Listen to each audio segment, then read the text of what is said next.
चिराग पासवान ने अपने आवास पर आज बहनों से राखी बनवाया और इस मौके पर चिराग पासवान काफ़ी खुश दिखाई पड़ रहे हैं। बिहार में जिस तरह से अपराध बढ़ रहा है, ऐसे में चिराग पासवान ने कहा कि मैं मुख्यमंत्री नीतीश कुमार से आग्रह करता हूं कि जब तक आप मुख्यमंत्री हैं तब तक मेरी बहनों का सुरक्षा का इंतजाम भली भांति करें। आए दिन महिलाओं के साथ अत्याचार बलात्कार उत्पीड़न हो रहा है, उससे कम से कम मेरी बहनों को सुरक्षा मिले। और उन्होंने कहा कि मुझे इतनी शक्ति मिले कि मैं बिहार की बहन बेटियों को सुरक्षा दे सकूं। इंडिया गठबंधन की हो रही है तीसरी बैठक में मुख्यमंत्री नीतीश कुमार भी शामिल होंगे और इसको लेकर चिराग पासवान ने कहा, निर्णय जो निकल कर आएगा वो मेरे मुख्यमंत्री को स्वीकार होगा अथवा नहीं होगा।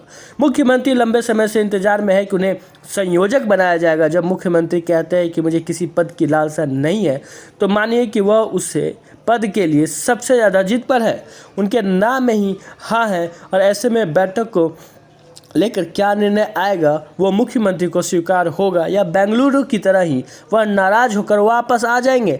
लेकिन चिंता इस बात की है कि गठबंधन की तीसरी बैठक हो रही है, लेकिन ना उनकी नीति तय हुई है, ना नेता तय होगा या नहीं होगा ये भी पता नहीं है, क्योंकि सबको प्रधानमंत्री ही बनना है। इस इंडिया गठबंधन में अलग अलग पार्टियां हैं जिनकी विचारधारा अलग है, सिद्धांत अलग है और ऐसे में यह गठबंधन लंबे समय तक चलेगा इस पर संदेह है। लेकिन आने वाला समय बताया जाएगा इस गठबंधन का नया स्वरूप क्या रहता भी है या नहीं।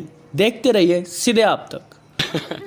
पर हाँ, मैं तमाम बिहार वासियों को, देशवासियों को रक्षाबंधन की ढेर सारी बधाई देता हूँ। तमाम बहनों को ढेर सारी बधाई देता हूँ। ये एक ऐसा त्यौहार है जहाँ पे भाई बहन एक दूसरे की रक्षा का वादा, ये सिर्फ भाई ही बहन की रक्षा करे नहीं, इस बात का मैंने अनुभव किया इसलिए बोल रहा हूँ।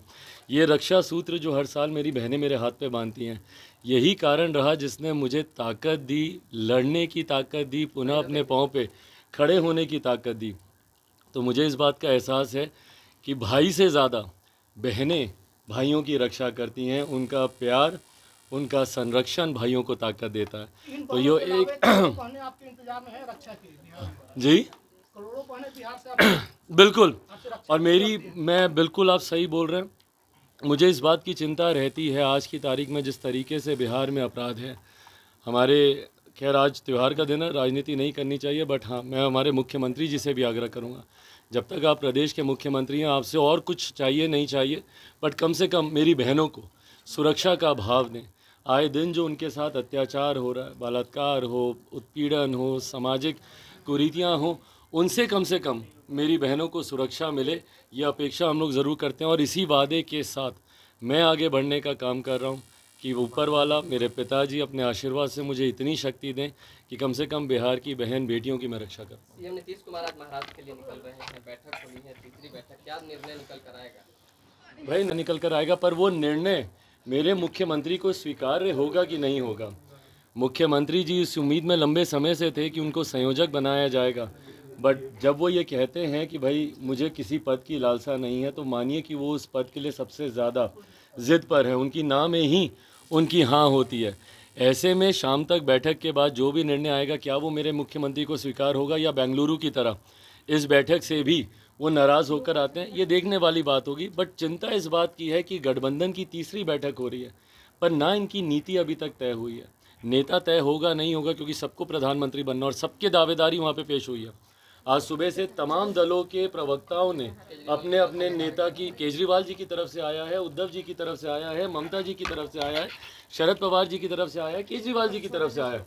और मुख्यमंत्री जी जो बिहार के मुख्यमंत्री नहीं बन पा रहे, उनको तो भाई प्रधानमंत्री बनाने के लिए उनके दल के नेता लगे हुए ही हैं। तो ऐसे में नेता तो दूर की बात है, बट नीति तक तय नहीं हो पाई है। सबसे पहले कॉमन मिनिमम प्रोग्राम तय होना ज़रूरी था, बट अभी तक एक साझा न्यूनतम कार्यक्रम, अलग अलग विरोधाभास के दल हैं इसमें भाई, अलग अलग पार्टियां हैं जिनकी विचारधाराएं अलग हैं, जिनके सिद्धांत अलग हैं। आप जब एक मंच पर आ रहे हैं तो सबसे पहले आपको कॉमन मिनिमम प्रोग्राम पे बात करनी चाहिए थी, बट उस पर अभी तक चर्चा हुई नहीं है। ऐसे में ये गठबंधन लंबे समय तक चलेगा, इस पे संदेह है, पर आने वाला समय बताएगा कि इस गठबंधन का क्या स्वरूप रहता है या नहीं रहता है। अगर आप अपने बच्चों के लिए एक ऐसा स्कूल चाहते हैं जो 10+2 तक एफिलिएटेड भी हो और जहां एजुकेशन बोझ ना लगे, तो एक बार ग्रीन गार्डन पब्लिक स्कूल जो हस्तारगंज में, वहां जरूर विजिट करें और स्क्रीन पर नंबर दिया हुआ है, कॉल करके इंक्वायरी जरूर कर लें।